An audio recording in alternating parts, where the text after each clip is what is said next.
Namaste friends, we are continuing the conjunction series. Let's talk about the Sun and Jupiter in the third house.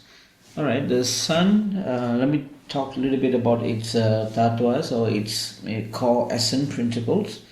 The Sun is the truth, okay, the burning desire of truth, okay.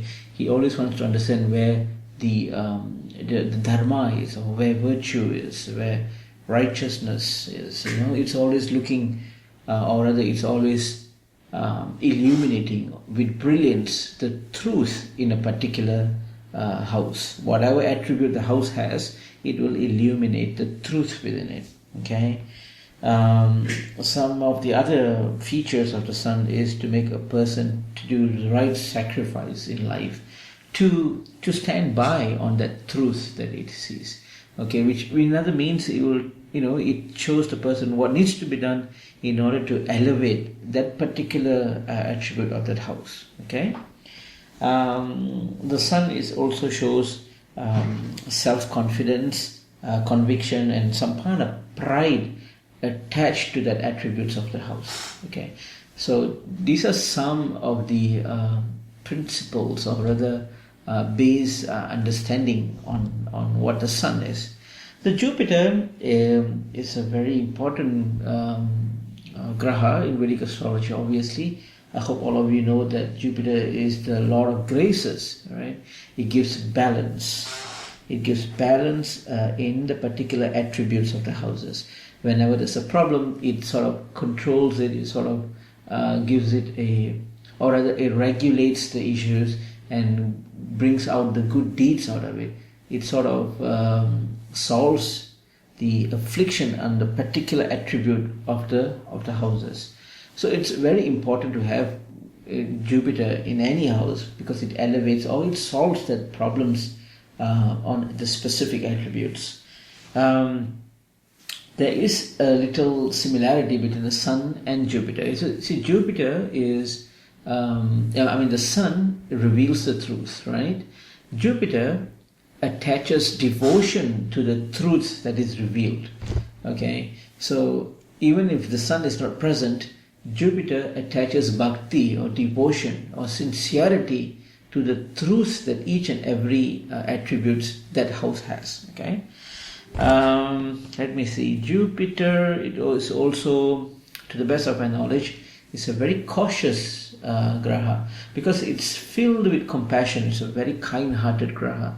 So whatever actions of that particular attribute it's taking, you'll make sure that it would not endanger anybody, or you'll make sure that it not hurt or harm, or its actions would remain within the confinements of dharma. Okay, a lot of empathy it has, so it's very cautious. So whatever attributes it has in any house, in a particular house, it will make sure that its decisions or its actions has good wisdom to it, which is why it's known for wisdom.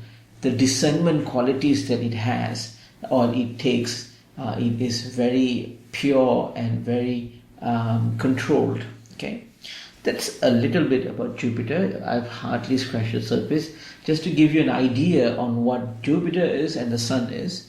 And also now we're going to talk about the fourth house. The third house. The third house is the first house of karma. Okay, karma is the karma means desires. Okay, materialistic desires. You can talk for about a few hours just about karma. All right, it gets really deep and a lengthy topic, but just to give you an understanding, a very cursory understanding, that karma is about your self-interest, your desires, something that will make you happy. Okay, so the third house is the first out of three houses in the chart. The third house is called the Badrusthana. It means the house of siblings, all right, or brotherhood. But it has many facets to it. But in essence, the third house is how do you face the world? What sort of capacity do you have? What sort of strength that you have within yourself, your individual strength that you have to face this world by yourself, whatever that you have received from the self, or rather whatever values that you have gained from a second house, you're going to use it to move on in this world. That's what third house is. Some of the things that third house shows is the competitive nature. Okay, it shows how well you are competitive, or the capacity of your competitive nature, and also it shows many of your self-interest. What do you really like to do? But of course, you can cut it into smaller sections where it talks about brothers, friends, short distance travelings, and all that. But anyway, now that you have a brief understanding on what the Sun, the Jupiter, and the third house is, let's put all this together. Putting all this together shows a person will have good courage within them. Okay, a very controlled sense of courage, and they are very, they are down to earth. Okay, they may know a lot of things about life, and they're always in the listening mode. Okay, they always listen to what is important. Unlike Sun and Mars, they are always hasty. They're not too concerned about listening. They're more into putting things into actions. But the Jupiter is patience, it's benevolent, right? It's always listening. Okay, it's always listening and making the right choice. Now, having Sun to be infused in is wisdom. The wisdom of Jupiter increases its elevation. It goes even a higher state. So a person goes into any endeavors in life. A person is going into some kind of a change in your life. That change that this person goes through will always be successful, because he's always cautious about making decisions.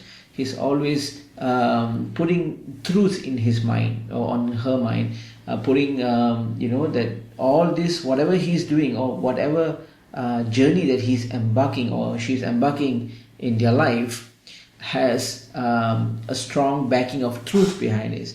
So the decisions that they make are always put in a very, in a very benign state. God is the central focus for these people. So whatever endeavors they have, the new experience, the life that they want to seek, is always blessed by God. So they are very religious. They know where they stand. They also understand, and they also have self-pride. This is what they're supposed to do, but there is no ego in it. Of course, all these things can turn into adverse effect if Jupiter is not well placed, or the Sun, or there's so many other stars, and so many things we have to talk about that. But obviously, we cannot cover everything in this video, but just to give you an understanding, what are the implications. So you can decide, or you can check your charts to see what are the qualities that you have based on individual grahas, the houses, nakshatras, the rishis within the grahas, and the rasis, argalas, and all these things. And then you can use this as a foundation to choose where it's supposed to go, whether it's going to give you good results or bad results. Okay, so that's what I feel Jupiter and the Sun would do in the third house. I hope it's been knowledgeable. So if you're new to my channel, please subscribe. There's going to be many conjunction videos. I've planned to, or rather I've set my aim to do 1,000 conjunctions. Okay, it may seem as overwhelming. It is overwhelming, but this is something that I take it as a challenge. And I think it'll be very beneficial for people. People don't have to go through many books to understand, because it gets confusing, which I receive many emails. So I'm just trying to give them a good, or give you a good starting point, a reference, a datum. Okay, so do subscribe. There's going to be many videos, and I hope you can stay tuned. Thank you for your support. Till the next time, Namaste.